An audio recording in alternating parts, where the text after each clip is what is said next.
Hello, and welcome to We Speak CVE, a free podcast from the CVE program. On this podcast, we'll talk with people from the cybersecurity community about what else, cybersecurity and vulnerability management, and the CVE catalog of vulnerabilities. If you didn't know, the CVE program's mission is to identify, define, and catalog publicly disclosed cybersecurity vulnerabilities. Hello and welcome to the We Speak CVE podcast. I'm your host, Shannon Sabins, and I have some terrific guests with me today here to talk about CVE, CWE, and root cause mapping, and I'll let them introduce themselves. Alec, would you like to go first?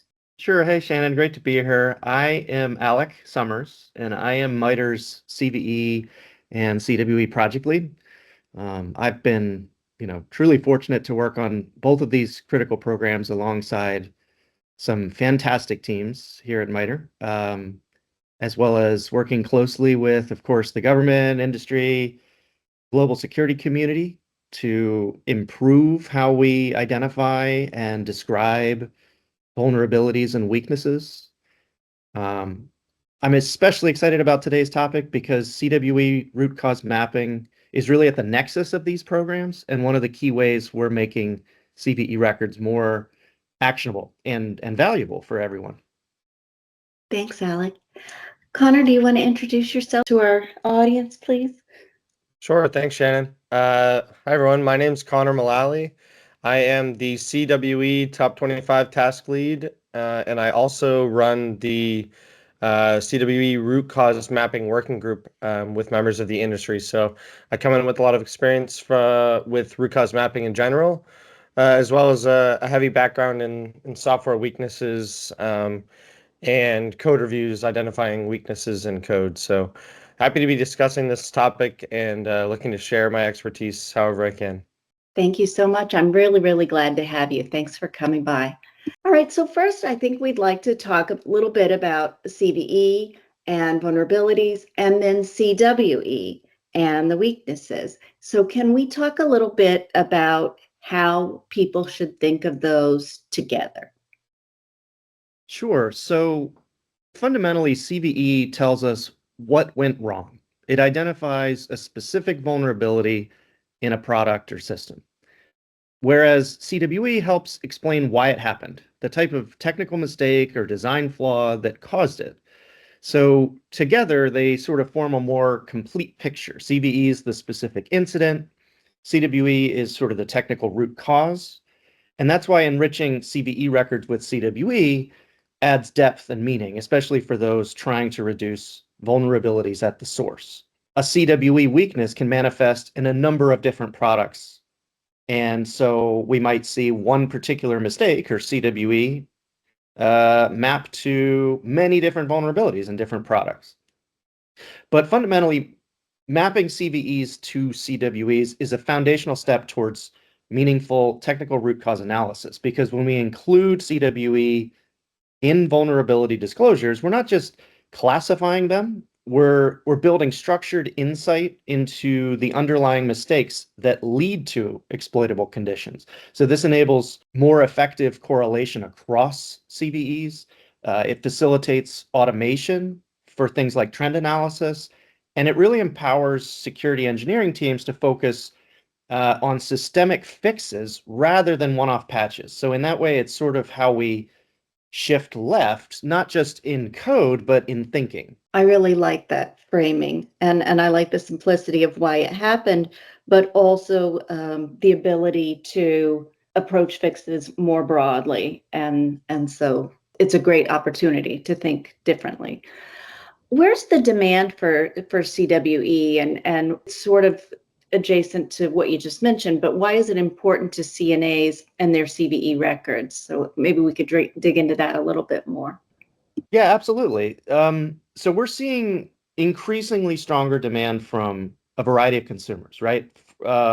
From both sort of security teams to government agencies across the globe who want to better understand and prioritize vulnerabilities essentially based on how they originate. Adding CWE root cause mapping to a CVE record really answers that call. So for CNAs, this kind of enrichment boosts the impact and utility of their disclosures. It aligns with broader trends around, eliminating root cause weaknesses towards secure by design approaches, for example. There's a whole movement around that. And really where the root cause knowledge is essential to addressing systemic risk.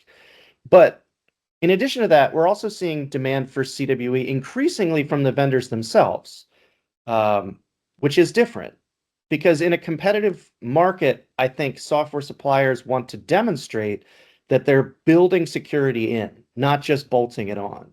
So mapping CVEs to CWEs helps show that. It signals a commitment to identifying the technical root causes and addressing them systematically. And importantly, there's also a cost angle. I think the earlier we've seen plenty of analysis and research around this, that the earlier you catch and fix a recurring weakness, CWE, the less you actually spend responding to incidents or issuing urgent patches later, which we know can be much more expensive. So for CNAs, CWE enrichment is a way to make their CVE records more valuable, more actionable, and also more reflective of a maturing security posture. I love the cost savings framing. I love the framing of catching broad issues early. To me, it made a lot of sense how this helps the CNA. That part makes sense. But if I'm a consumer, I'm not the patcher. I'm consuming CVE data and making decisions in my environment about remediation priorities, et cetera. How should I be thinking about this info as a consumer of CVE? What do I do with the root cause info as a consumer of CVE? Yeah, consumers. I mean, this is a big topic because we know that vulnerability management professionals are inundated with information and are overwhelmed often. We know that consumers can do a lot of things with this information as part of a complete CVE record, right? They can analyze trends. They can use it to prioritize fixes and build preventative controls. For examples, if an organization sees a spike in vulnerabilities tied to a particular weakness, like CWE 787, which is for out of bounds write, that's a signal to review memory safety practices or third-party components. It's a great feedback loop into a software development lifecycle, SDLC, or a hardware design lifecycle. And I think that's important. Maybe I should back up and say consumers include both CNAs themselves, right? Not just for their own products they're disclosing, but for others that they use, but also the broader downstream vulnerability management community. So that's an important thing to keep in mind. And I would think for that part too, CWE root cause info helps defenders group related CVEs. It helps them identify recurring patterns and also, engage engineering teams more effectively. So it really turns raw CVE data into insight for more strategic action. That's a great answer. What about CVSS? How are these correlated, or are they correlated? How do we think of using these tools together? Absolutely. So there's a variety of vulnerability metadata, some older, some newer, and CVSS is certainly sort of one of the mature metrics that exist out there. At a very basic sort of general level, CVSS aims to tell us how bad something is. CWE, on the contrary, sort of helps us understand why it happened. So they're complementary. CVSS is good as part of a sort of multi-pronged set of vulnerability metadata metrics that indicate severity in a way. Importantly, CVSS doesn't include context. So as a quick aside, I might mention that there are other things out there too that help vulnerability managers, take into account severity or prioritization. Things like SSVC that helps incorporate context into analysis, and also things like likelihood of exploitability and even knowledge of known exploitability, that these things are increasingly more relevant in vulnerability management today. But none of these things really tell you about prevention as much, and CWE helps fill that gap. So when CWE is present in a CVE record, you get a more complete view, not just a measure of a kind of severity, but also the weakness that made it possible. Thanks, Alec. Connor, you're really close to this work, and so I want to ask you, for those who don't know, you mentioned the top 25. What is the top 25? Yeah, great question. So the top 25, or its long name would be the CWE Top 25 Most Dangerous Software Weaknesses, is a list of CWE entries that us as the program identify each year as being the most dangerous software weaknesses for that year. So that's a yearly activity that's the CWE program does. It's one of the cornerstone publications. And the way we go about this is we go and gather all of the CVE records over the past year. In the past, it's been the past 2 years, but as CVE has grown in popularity, the number of CVE records for a year has become, larger and larger. So we decided, a year for a data set would be more manageable. So, looking at the CVE records in the past year, we identified the CWE mappings from those CVE records. And we also look at the CVS scores from those CV records. So in order to calculate our ranked list, we look at two metrics. We look at the severity coming from the CVSS and the frequency of a CWE. So that's how many times a CWE entry has been mapped to any particular CVE. And based on those two metrics, we can come up with a score. And that's the score that we use for our top 25 list. Part of the top 25 effort in the past has been really ensuring that these root cause mappings that are existing in the CV records are as accurate as possible. It can be difficult to map accurately to a CWE. There's a lot of different factors. There might be some missing information that you have that can make it kind of difficult. But our job throughout this activity has been to try to identify the most accurate root cause mapping. So in the past for our program, that's been taking a set of maybe 10 analysts and sending them out and reviewing thousands of CV records to try to arrive at the best mapping that we see fit. Just so that the data is as accurate as possible. But last year we decided to kind of change this approach a little bit with the growing, CV records in numbers. It became difficult for our team to go into this monstrous effort. So we decided that we would identify, a subset from the past year that looked like they could maybe benefit from some reanalysis. And we decided to send those back to the CNAs who created these CV records to see if, they could take a second glance, maybe with some pointers from our team to see if they could arrive at maybe an even better CWE mapping just to strengthen the data that we use. And, while that gave us potentially better data to use for our ranking, that also helps incorporate CNAs into this process, maybe get a little education out there in terms of what would necessarily be a bad mapping and what would be a better mapping. So we really like this approach. We're using it this year in our 2025 top 25. So really excited for that. In terms of the types of weaknesses we see, I'll just go through the top 20 or the top 5 weaknesses from last year. We had cross-site scripting, out of bounds write, SQL injection, cross-site request forgery, and path traversal. You'll see if you look through like the previous year's list, a lot of things come up over and over again. These are really cornerstone weaknesses that can sometimes be hard to mitigate, but are popular to exploit. So, part of the top 25 is to educate the community on these types of weaknesses that are still dangerous year in and year out, and help to mitigate those industry-wide. We've also looked at part of this process doing a known exploited vulnerabilities list, a version of this top 25, which is, we've said, the top 10 Kev list. So this is based on CISA's Kev catalog, looking at specifically vulnerabilities that are known to be exploited, and coming up with a ranked list just using those CV records. And we saw a little bit of a difference in that. Out of bounds write ended up being the number 1 in that list.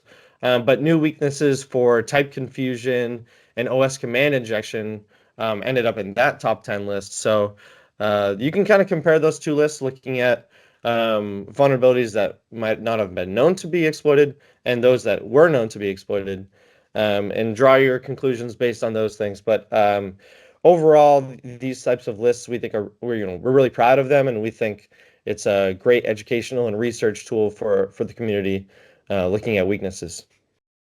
Excellent. And is there any advice you would give CNAs about how the root cause mapping is done or should be done? Maybe mapping to labels. Any advice there about Yeah, approach? yeah. Yeah. So, like I said before, I think root cause mapping can be a very difficult task. Mhm. There's a lot of nuance. There's hundreds upon hundreds of CWE entries. So there's a lot to look through if you're not really an expert on CWE. But what we do is we have provided a root cause mapping guidance directly on our CWE website. So we invite all CNAs to go and read through that. It, kind of walks through some of the challenges with root cause mapping and effective ways to go about it. But in general, I think the best way to go about root cause mapping is to look directly at CV descriptions first. Read through the descriptions. You're really trying to pick out language in the description that points directly to a weakness, and that can be tough with CVEs trying to also describe impact and what is the result of a vulnerability. So those are types of things that come after the weakness. So the weakness is describing what the original mistake was that enabled the vulnerability. But oftentimes the CV description will also talk about what could be the implication of this being exploited. So you have to separate those two. I would give an example. So weakness language would be in a CV description, you say the product does not have authentication. So for that, you're saying, okay, they just didn't use authentication. But a lot of times you'll see in a description, a prerequisite for the attack will be an unauthenticated attacker. And just because there's the description saying that an unauthenticated attacker can carry out an attack, that's not saying that there was not authentication. So there's nuanced differences between the language there, and it takes experience in doing this over and over to kind of see those things. And I would say once you've been able to identify some of the language in the description, you can then directly search the CWE corpus for some key phrases, kind of look at the results there and see if anything pops up.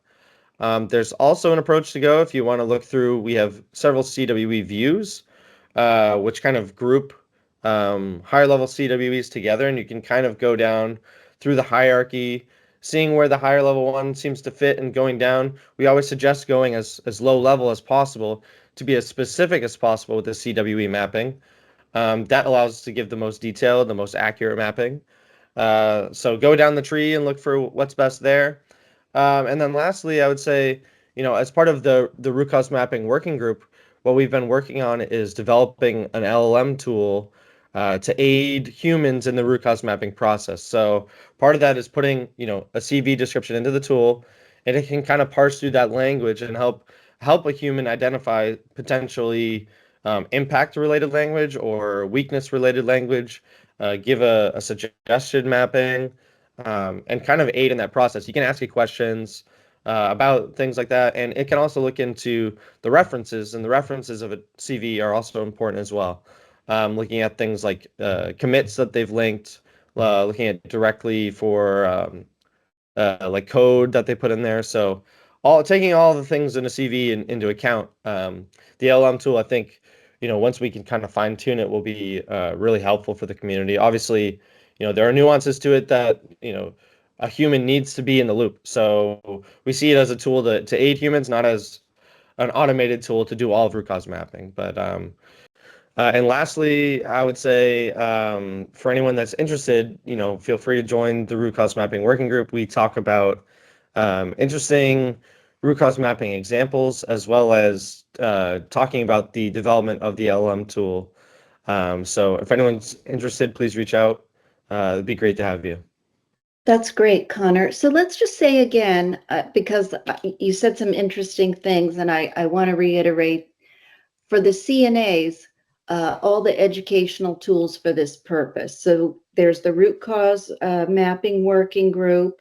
They have access, it sounds like, to this LLM tool. And I think there was one other resource that you mentioned, and I want you to say that again, any online tools that CNAs can use here. Yeah, so the one I mentioned before was specifically we have a guidance document on our website, specifically to aid in root cause mapping. It goes through some example scenarios. It brings in some example CV descriptions and kind of walks through the root cause mapping process. In terms of other tools on our website, each CWE also has what we call mapping usage labels. This is important. I guess I didn't touch on before. But each of these mapping labels will describe um, if it's recommended to map to a specific CWE or not. So we can have discouraged CWEs, we can have prohibited CWEs for mapping purposes. And a lot of this has to do with where a CWE falls in the hierarchy. We don't typically recommend mapping to really high level things like pillars, just because it doesn't really get deep into what the actual weakness is. So this is important to touch on. I would suggest whenever you're mapping to a CWE, always look at the mapping usage label. Just there's some notes on there which describe why it might be discouraged or prohibited. So make sure you read those. But yeah, we think these are really important as well to help aid in the root cause mapping process. But in terms of education for the CNAs, I think the outreach to through the top 25 process has been useful. I think we've had some useful discussions with CNAs, just talking about root cause mapping and why certain things or certain mappings aren't good in terms of others. So a lot of what we reach out to is for the high level class mappings. So it's explaining to CNAs why using a high level class, while it might be correct in theory, it doesn't really get at the detail that we're looking for. So yeah, those are definitely some of the educational tools that we would suggest for CNAs. Hugely helpful. Connor, thank you so much. I think that'll help a lot of people. We'll put those links in the podcast episode page below. And I just want to say, gentlemen, thank you so much for coming by. This was hugely interesting, and I hope that it will really help a lot of folks. Thanks, Shannon. It was great to be here. I might say one last thing, and that's a call to action. If you are a CNA and not yet mapping to CWE, it's a great time to start. You don't need to be perfect. Please check out the resources and help your own disclosures carry more value. The CVE and CWE programs are collaborative. We're here to support you in any way that we can, and we want to work with you to make things better, such that we can, build a future of vulnerability insight together. I love that you said you don't have to be perfect to start. That's great. Well, thanks again, and we'll see you next time on the We Speak CVE podcast. Thank you for joining us today on the We Speak CVE podcast, which is available for free on Buzzsprout and the CVE website. If you'd like to participate or suggest a topic, please contact us on the CVE website.